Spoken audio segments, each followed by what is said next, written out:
أعوذ بالله من الشيطان الرجيم. بسم الله الرحمن الرحيم. الرحمن علم القرآن خلق الإنسان علمه البيان. الشمس والقمر بحسبان والنجم والشجر يسجدان والسماء رفعها ووضع الميزان ألا تطغوا في الميزان وأقيموا الوزن بالقسط ولا تخسروا الميزان والأرض وضعها للأنام فيها فاكهة والنخل ذات الأكمام والحب ذو العصف والريحان فبأي آلاء ربكما تكذبان خلق الإنسان من صلصال كالفخار وخلق الجان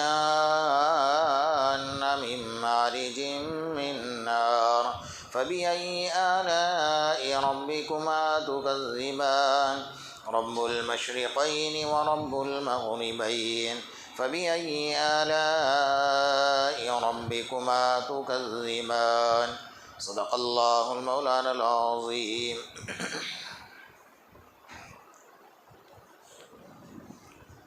اس سے پہلے آپ حضرات کے سامنے سورہ رحمان کی 17ویں نمبر کی آیت پر مسلسل گفتگو چل رہی ہے.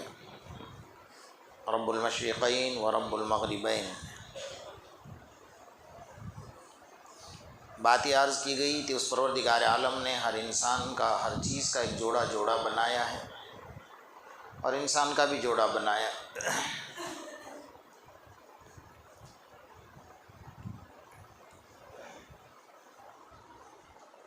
جس جوڑے کی حفاظت کی ذمہ داری کرنے کا طریقہ آقا نامدار محمد رسول اللہ صلی اللہ تعالیٰ علیہ وسلم نے ہمیں سکھایا ہے، وہیں آگے چل کر جو نکاح انسان کی زندگی کے ایک اساس ہے، فاؤنڈیشن ہے، بنیاد ہے. چونکہ یہ جو نکاح ہے، اس نکاح کے بعد قیامت تک کے لیے جو سلسلہ چلے گا نسلوں کا، اولادوں کا، وہ لامتناہی سلسلہ ہے. یہ جو درخت بویا جا رہا ہے، اس کے جو پھل نکلنے والے ہیں وہ قیامت تک چلتے رہیں گے. اس لیے ان دونوں میاں بیوی کی زندگی اگر صحیح ہے تو آنے والی نسل، آنے والی اولاد بھی صحیح ہے. اگر میاں بیوی کی زندگی بگڑ گئی تو آنے والے نسلوں کی زندگیاں بگڑ جاتی ہیں. اس لیے اللہ کے رسول صلی اللہ علیہ وسلم نے وہیں بریک لگا دیا، وہیں پابندی لگا دی کہ میاں بیوی کی زندگی حد سے زیادہ تجاوز نہ کرے، اور طریقے سکھائے کہ بھئی ایک شوہر اور ایک بیوی کا جو تعلق ہے ایک بہت گہرا تعلق ہے، اور اس میں محبت کے انداز سکھائے. جیسا حدیث میں فرمایا کہ مرد اگر گھر سے باہر سے آتا ہے، بھئی باہر کے ٹینشن ہے، کاروبار کا نقصان ہے، دوستوں کا جھگڑا ہے، وہ سب گھر کے باہر ہے. جب آپ گھر میں آ گئے تو آنے کے بعد آپ کا یہ انداز ہونا چاہیے جو ہمیں طریقہ سکھایا ہے کہ گھر میں داخل ہو تو سلام کر کے داخل ہو اور مسکراتے ہوئے چہرے سے داخل ہو.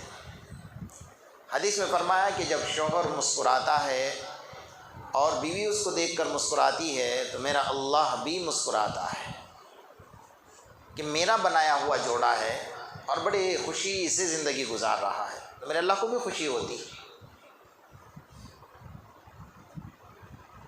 اور پھر مرد کو عورت کا مرتبہ اور مقام اور درجہ بتایا ہے. بھئی ہم مسجدوں میں نماز پڑھتے ہیں، عورتوں کو مسجد میں نماز پڑھنے کی اجازت نہیں ہے. ہمیں اذان کے بعد جماعت کا خیال رکھنا ہے، وقت کا خیال رکھنا ہے، مسجد میں آنا ہے، وضو کرنا ہے، کاروبار چھوڑنا ہے، سب کر کے یہاں آنا ہے. اب اتنی ساری چیزیں چھوڑ کر انسان وقت کا اہتمام کر کے مسجد میں آ کر بعد جماعت تکبیر اولیٰ سے نماز پڑھ رہا ہے. عورت تو بظاہر ہے محروم ہو گئی جماعت کی نماز سے.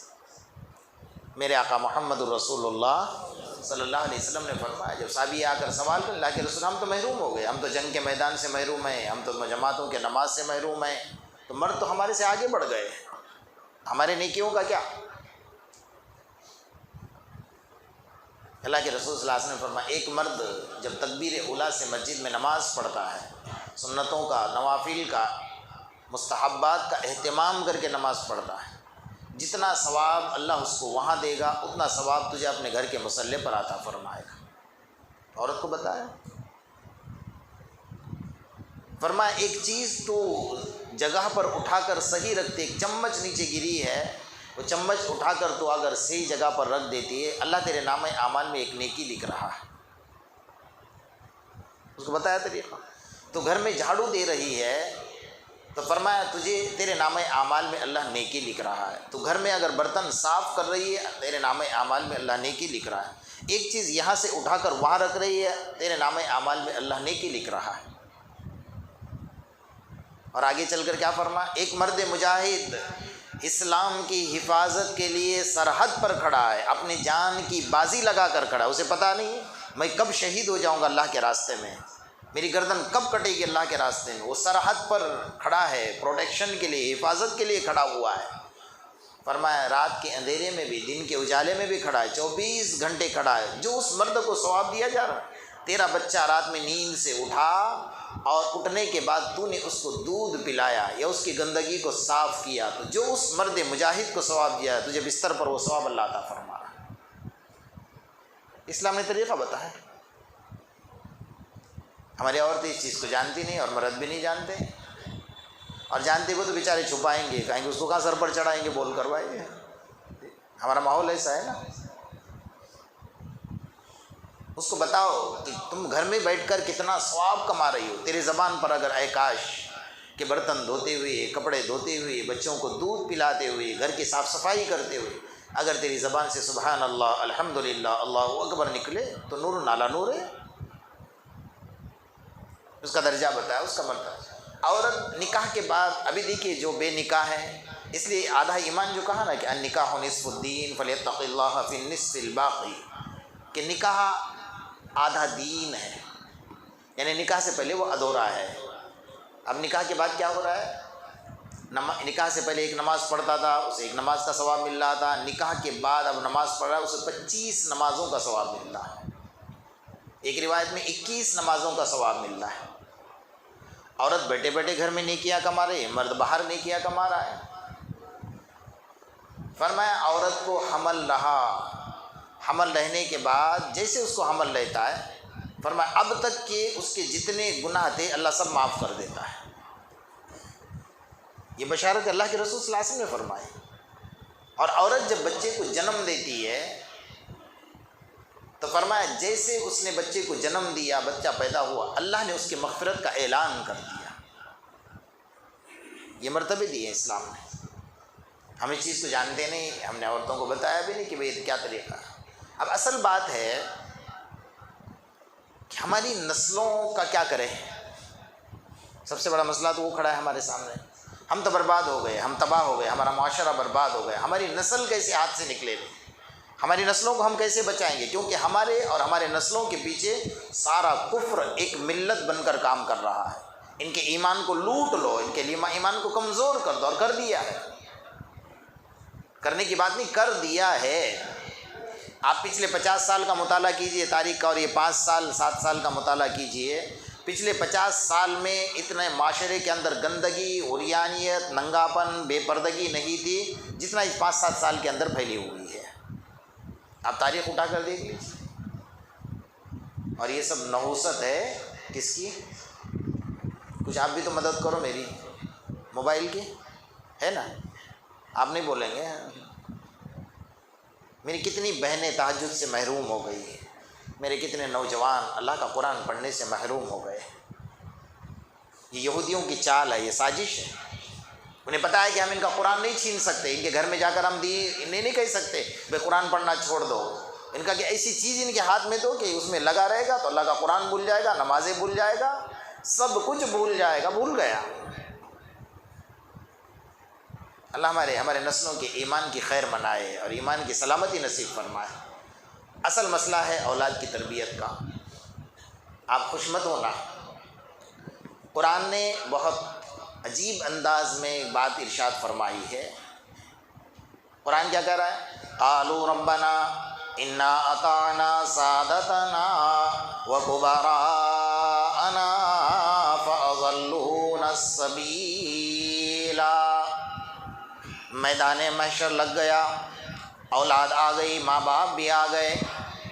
اولاد اللہ تبارک و تعالیٰ کے دربار میں ماں باپ کے خلاف مقدمہ دائر کر رہی ہے. قالوا ربنا انا اطعنا سادتنا وکبراءنا. اللہ یہ ہماری ماں، یہ میرا باپ، ہم نے ان کی اطاعت کی، ہم نے ان کو بڑا مانا.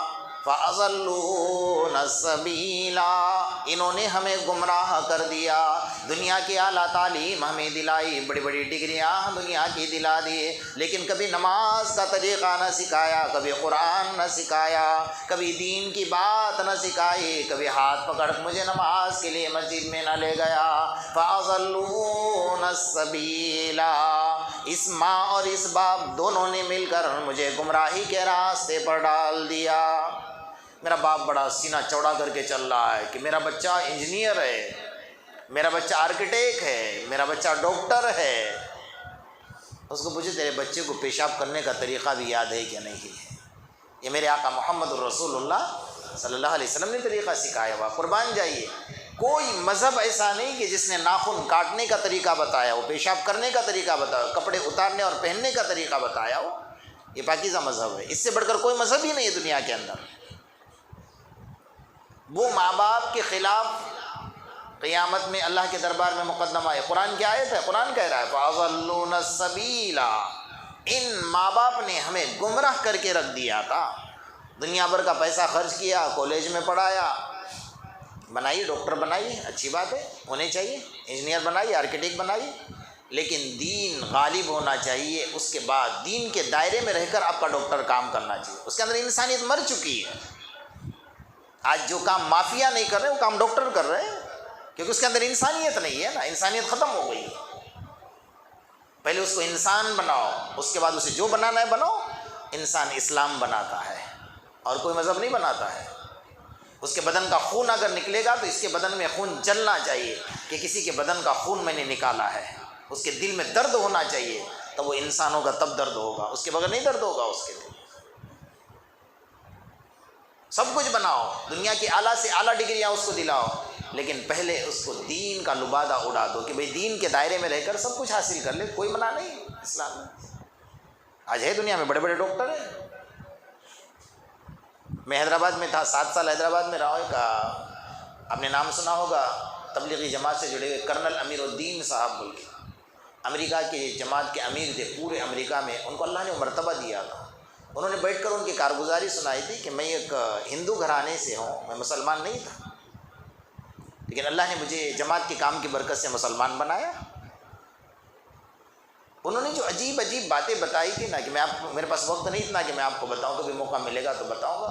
انہوں نے اتنا ضرور بتایا تھا کہ میرے ہاتھ پر الحمدللہ ثم الحمدللہ بڑے بڑے مندر اور بڑے بڑے گرودوار کے مہاراج، یعنی 7 مہاراجوں نے کلمہ پڑھا ہے. میں اکیلا مسلمان نہیں ہوا، ان کو ساتھ لے کر آیا ہوں. الحمدللہ ثم الحمدللہ. انسان جب انسان بنتا ہے نا تو سب کچھ ہوتا ہے. آج ماحول اتنا بگڑا ہے کہ آج ہماری صورت دیکھنے کے لیے کوئی تیار نہیں، ہماری شکل پر کوئی تھوکنے کے لیے تیار نہیں ہے. کہ مسلمان ایسے ہوتے ہیں؟ ایسے نہیں ہوتے ہیں. مسلمان محمد کے غلام ہوتے ہیں. سیماہم فی وجوہہم من اثر السجود. مسلمان ہوتا ہے جس کے پیشانی پر سجدے کے آثار ہوتے ہیں، جس کے چہرے پر اسلام کا رعب ہوتا ہے. اس کے چہرے کو دیکھ کر کہا جاتا ہے کہ یہ محمد کا غلام ہے. تو ماں باپ کے خلاف اولاد مقدمہ دائر کر رہی ہے اللہ کے سامنے. اور اتنا ہی نہیں کہا کہ گمراہ کر دیا، آگے کیا کہتے؟ ربنا آتہم ضعفین من العذاب ولعنہم لعنا کبیرا. اللہ اگر دوسرے کو 1 گنا عذاب دے رہا ہے تو میری ماں باپ کو 2 گنا عذاب عطا فرما. یہ کون کہہ رہا ہے؟ بیٹا کہہ رہا ہے، بیٹی کہہ رہی ہے. وَلَعَنْهُمْ لَعْنًا كَبِيرًا. تیری بڑی میں بڑی جو لعنت ہے نا میرے ماں باپ پر ڈال دے، اس لیے کہ انہوں نے زندگی میں کبھی دین نہیں سکھایا، ہمیں اسلام نہیں سکھایا، قرآن نہیں سکھایا. اس کی تو وجہ ہے بنیادی. آج دیکھیے، آج تاریخ کا مطالعہ، آج ماحول دیکھ لیجیے کیا ہے کہ ایک بیٹی ماں کے پیٹ میں 9 مہینے تک رہی ہے، اس نے قرآن سنا ہے، اس نے اذانوں کی آوازیں سنی ہیں، اس نے ماں نماز پڑھ رہی تھی، سجدے کے آثار کو دیکھا ہوا ہے، اور 9 مہینے کے بعد سے لے کر 18 سال 19 سال تک مسلمان گھر میں پلی ہے، کلمے والے گھر میں پلی ہے، رات دن اس نے قرآن کی آوازیں سنی. اچانک کیا ہو گیا کہ 18-19 سال کے بعد اسلام چھوڑ کر غیر کا ہاتھ پکڑ کر جا رہی ہے؟ کون جواب دے گا؟ کل قیامت کے میدان میں حضرت عائشہ کو کیا جواب دو گے؟ کل قیامت کے میدان میں حضرت فاطمہ کو کیا جواب دو گے؟ ہم ذمہ دار ہیں اس کے. ہم نے اپنے اولادوں کو صحیح راستہ نہیں بتایا، صحیح طریقہ نہیں بتایا. یہ قرآن کی آیت نے جھنجھوڑ کر رکھ دیا ہے. جو اولاد کے لیے آپ ناز کر رہے ہیں، فخر کر رہے ہیں نا، وہی اولاد جو ساری زندگی آپ کو کما کر کھلا رہی ہے ڈاکٹر بن کر، لیکن آپ نے اگر اس کو دین کی تعلیم نہیں دی ہے تو قیامت کے میدان میں یہ اولاد آپ کو جہنم میں ڈال کر رہے گی اور اللہ کے دربار میں مقدمہ دائر کرے گی. آپ اولاد کی تربیت ماں باپ کی سب سے بڑی اہم ذمہ داری ہے. آپ سبکدوش نہیں ہو سکتے اس معاملے سے. آپ اپنا دامن نہیں جھاڑ سکتے ہیں کہ میرا بچہ میرے ہاتھ سے نکل گیا، میں کیا کر سکتا ہوں؟ کچھ بھی نہیں کر سکتے. قیامت کے میدان میں پوچھ لیں، کلکم راع وکلکم مسئول عن رعیتہ. ماں ذمہ دار ہے، باپ ذمہ دار ہے، اس کا دونوں ذمہ دار ہیں. کوئی بھی دامن نہیں جھاڑ سکتا. ماں جھاڑ نہیں سکتی اور باپ بھی نہیں جھاڑ سکتے. ماں نے سجدے کا آثار آپ کو پتا ہے کہ ایک چھوٹا سا بچہ جب ماں موبائل لے کر بیٹھی ہے تو بچہ بھی موبائل دیکھ رہا ہے، اور وہی ماں جب اللہ کے سامنے سجدہ کر رہی ہے، بچے کو تو پتہ نہیں ہے نا کیا ہے، لیکن وہ معصوم بچہ اس سجدے کی نقل اتار رہا ہے. میرے آقا محمد الرسول اللہ صلی اللہ علیہ وسلم کیا فرماتے ہیں؟ حالانکہ وہ سجدہ نہیں کر رہا ہے، کبھی یہاں سے جھکایا ہوا ہے سر، کبھی یہاں سے ماں کو دیکھ رہا ہے. دیکھتے ہیں نا چھوٹا بچہ سجدہ کرتا ہے. فرمایا اس سجدے پر میرے اللہ کو اتنا پیار آتا ہے نا، اللہ پاک اس کے صدقے میں ماں باپ کے آنے والے مصیبتوں کو دور فرماتے ہیں. حالانکہ وہ معصوم بچہ ہے، سجدے کی نقل اتارا ہے، سجدہ نہیں کر رہا ہے، لیکن ماں نے اس بچے کے اوپر سجدے کا رنگ چڑھایا ہے. تو اللہ نے کہا، اعلان کر دیا کہ اب تیرے اوپر کوئی مصیبت نہیں آئے گی، اس لیے کہ بچے نے سجدہ میرے سامنے کیا ہوا ہے. اللہ نے ماں باپ کو حفاظت میں لے لیا. اور وہی بچہ جب رنگ ریلیاں منانے لگا، شراب پینے لگا، جوا کھیلنے لگا، پوری رات عیاشی پر اتر آیا، تو قیامت کے میدان میں اللہ کے دربار میں دعویٰ کرے گا. ایسے ہزاروں واقعات پڑے ہوئے ہیں کہ جن کے بچوں نے ماں باپ کی زندگیاں تباہ برباد کر کے رکھ دی. ان کی نیکیاں کچھ کام نہیں آئی. ماں اگر تہجد گزار ہے، باپ اگر تہجد گزار ہے، اس کی تکبیر اولیٰ سے کبھی نماز نہیں جاتی ہے، وہ روزہ رکھتا ہے، وہ قرآن کی تلاوت کرتا ہے، وہ عمرے کرتا ہے، حج کرتا ہے، دین کے راستے میں پیسہ لٹاتا ہے، لیکن اولاد صحیح نہیں ہے، اور اولاد کو بگاڑنے میں ہمارا اگر دخل ہے تو آپ کی ایک نیکی بھی اللہ کے پاس قبول نہیں ہے. یہ سمجھ لینا. آپ اس سے ذمہ داری سے دامن نہیں جھاڑ سکتے. اولاد چاہے کتنی بھی بڑی ہو جائے، وہ اپنے ولایت کے درجے پر پہنچ جائے، وہ قطب بن جائے، وہ ابدال بن جائے، وہ عالم، محدث، مفسر، مفکر بن جائے، وہ فقیہ بن جائے، وہ زمانے کا سب سے بڑا عالم دین بن جائے، پھر بھی ماں ہے، باپ اس کے آگے نہیں جا سکتا. حضرت خواجہ معین الدین چشتی رحمۃ اللہ علیہ جب بنگال کا سفر کر کے آئے،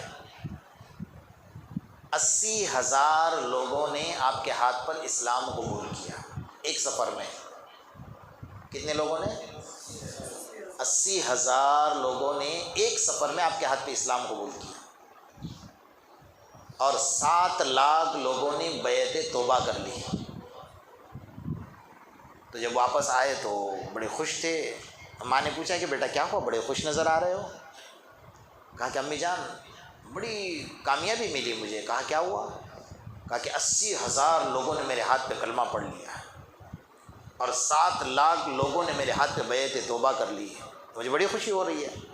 ماں نے کہا اس میں تمہارا کوئی کمال نہیں، کوئی کمال نہیں تمہارا. تو گھبرا گئے. امی جان کیوں؟ بیٹا ہے، بھلے ولی ہے، لیکن ماں ہے نا. اگر یاد رکھیے، کان کھول کر سن لیجیے، اگر ماں آپ کی ان پڑھ ہے، انگوٹھا چھاپ ہے، اس کو کچھ بھی نہیں آتا ہے، پھر بھی وہ ماں ہے. اس کی گود سے، اس کی کوکھ سے آپ نے جنم لیا ہے. حضرت خواجہ معین الدین چشتی رحمۃ اللہ علیہ کی والدہ نے کہا کہ بیٹا اس میں تمہارا کوئی کمال نہیں ہے، کیوں؟ تربیت کرنی تھی، کمال تو تھا، کرامت بھی تھی۔ ایک سفر میں کتنی بڑی کامیابی کہ 80,000 لوگوں نے کلمہ پڑھ لیا ہے، کسی ہو سکتی، لیکن ماں ہے تربیت کر رہی ہے کہ کہیں ایسا نہ ہو جائے کہ میرے بیٹے کو شیطان ورغلا دے کہ تو بہت بڑا ولی بن گیا اپنے زمانے کا۔ تو ماں تربیت کر رہی ہے کہ بیٹا اس میں تمہارا کوئی کمال نہیں۔ تو امی جان پھر کس کا کمال ہے؟ فرمایا مجھ سے پوچھو کیا بات ہے۔ کہا بولیے امی جان کیا بات ہے؟ فرمایا بات دراصل یہ ہے کہ بیٹا جب سے تم میرے پیٹ کے اندر تھے میں نے روزانہ ایک قرآن پڑھا ہے، اللہ کا 9 مہینے تک میں نے روزانہ ایک قرآن پڑھا ہے، اور تہجد میں تمہارے لیے رو رو کر میں نے دعائیں کی ہیں، اور تمہیں جنم دینے کے بعد فرمایا ایک وقت بھی ایسا نہیں ہوا کہ تمہیں بغیر یاسین کے میں نے دودھ نہیں پلایا۔ اس کی کرامت ہے یہ اللہ کے کلام کی برکت ہے کہ تم یہاں پہنچے ہو۔ یہ ہوتی ہے ماں باپ کی تربیت۔ آج تو ہمارے گھروں سے قرآن کی آوازیں کہاں آتی ہے؟ ترس جاؤ، ٹی ویوں کی آوازیں، گندے گانیوں کی آوازیں، کنجریوں کے گانے کی آوازیں، اور قوالی ماشاءاللہ ثواب سمجھ کر ایک نمبر کے بدماش ہوتے ہیں جو قوال ہوتے ہیں نا، وَالشُّعَرَاءُ يَتَّبِعُهُمُ الْغَاوُونَ، اللہ کا قرآن کہہ رہا ہے۔ پہلے کے شاعر تھے ایسے جو اسلام کے قانون کے مطابق شاعری بولا کرتے تھے اور اللہ کے رسول کی تعریف کرتے تھے، قرآن کی اسلام کی تعریف کرتے تھے۔ آج تو ہماری شادیوں میں بھی قوالیاں ہوتی ہو گئی ہیں، پتہ نہیں مشاعرہ ہے جی، مشاعرہ ثواب سمجھ لیا ہے کہ ایک دن پہلے مشاعرہ کرو، پوری رات مستی مذاق کرو۔ اب تو مشاعروں کے اندر عورتیں بھی آنے لگ گئی ماشاءاللہ، اور بیٹھے بیٹھے ہم لذت حاصل کر رہے ہیں پوری رات، اور فجر کی نماز غائب۔ یہ ہمارے طرز زندگی ہے، یہ زندگی گزارنے کا طریقہ نہیں ہے میرے دوستو۔ کچھ تو آ جاؤ اسلام کے اندر، کچھ تو آ جاؤ، تھوڑے تو آ جاؤ، پھر آگے اللہ بڑھا دے گا نا۔ ہم کوشش تو کریں، بھائی مسجد میں آنا ہمارے اختیار میں اللہ نے دیا، تو آ بھی سکتا ہے نہیں بھی آ سکتا، اللہ سے توفیق مانگ، اللہ نے توفیق دی تو آ گیا ہے مسجد میں، لیکن سجدہ کر کے اللہ کو یہ کہہ دے کہ اللہ یہاں تک آنا میرا کام تھا، آگے آپ قبول کر لینا تیرا کام ہے، یہ تو کہہ سکتا ہے نا بندہ۔ ہم اللہ تبارک و تعالیٰ کے سامنے عاجزی کے ساتھ توبہ کر کے اپنے اولادوں کی تربیت کرے، ورنہ دور جو چل رہا ہے نا وہ بڑا خطرناک دور ہے، اور اس سے آگے جو دور آئے گا نا آپ سوچ نہیں سکو گے۔ جو میرے آقا محمد رسول اللہ صلی اللہ علیہ وسلم جو نشانیاں بتائی ہے نا، 8 نشانیاں قیامت سے پہلے کی بڑی بڑی خطرناک نشانیاں بتائی، کبھی موقع ملے گا تو اس کو میں آپ کے سامنے ظاہر کروں گا، اس میں آپ کو پتہ چل جائے گا کہ کن حالات سے ہماری نسل اور ہماری اولاد گزرنے والی ہے۔ اللہ پاک ہر آنے والے برے حالات سے ہماری حفاظت فرمائے۔ بسم اللہ الرحمن الرحیم، وَإِلَٰهُكُمْ إِلَٰهٌ وَاحِدٌ